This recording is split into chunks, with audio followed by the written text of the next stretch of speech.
we're going to make the armatures for our portrait head today. Couple things to keep in mind. One is that the head, the human head, exists essentially in a box,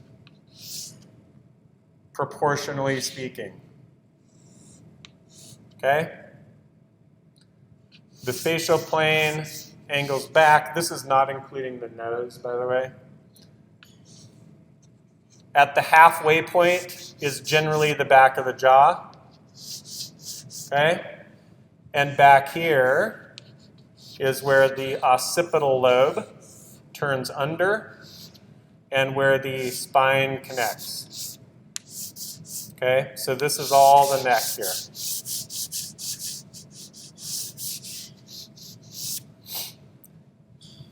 The head from the side, or from the front, is about 2/3 as wide as it is deep and tall. Okay?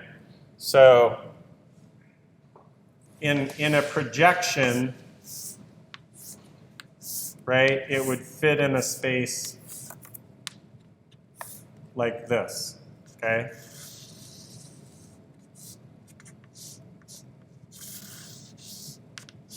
And then be a little narrower, right? Coming through. Eyes are at about the halfway point, nose from there, etc., etc. But we're not going to get there just yet. So what we need to think about is where our armature goes. And we need to think about establishing this type of relationship where it's a little narrower front, from the front to back. And from the lateral view, the side view exists in this kind of 1-to-1 ratio. So what's going to happen is you've got your armature base, which is a board with either a pipe or a stick of wood on it.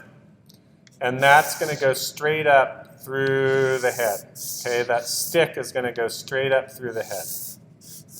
So see how a little bit of the neck is in the front of that stick, right?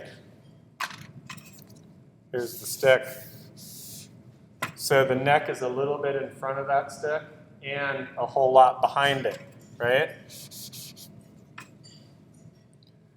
Right about this point is where the clavicle is. That's your collarbone right here. Okay? And you can see, if I'm looking at myself on screen, which is really weird, how the neck goes in right behind the collarbone. And the other thing I want you to look at is how my head is forward, my neck is back, and the shoulders slope forward from the trapezius up here, right? You all have those. Down, it slopes forward down to the collarbone here. So in the end, your head is going to sit like this, right? So if you include a little bit of shoulder on your armature, okay? So the way we make this is,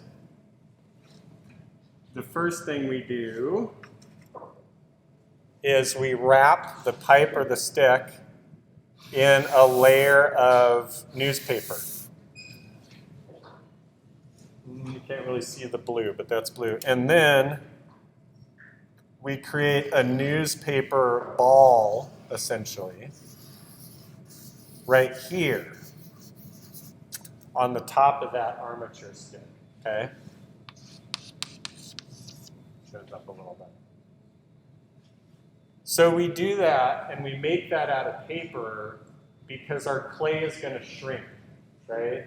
So if we use something stiff like foam or wire or wood, then our clay would shrink. Hold on.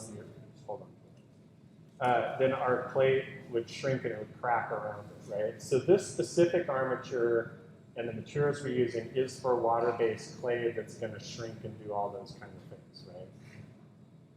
If you were to, say, work with plastiline, like Connie is doing for her piece, and you were going to take a mold of that portrait head and then cast it in bronze or plaster or something else, then you would build the same armature, essentially, shape, but you would use foam and wire and things like that because you don't have to worry about shrinking, right? But we're going to use paper because it'll be able to shrink, and at the worst, if some of it gets stuck in there, it won't cause a problem burning out. Right?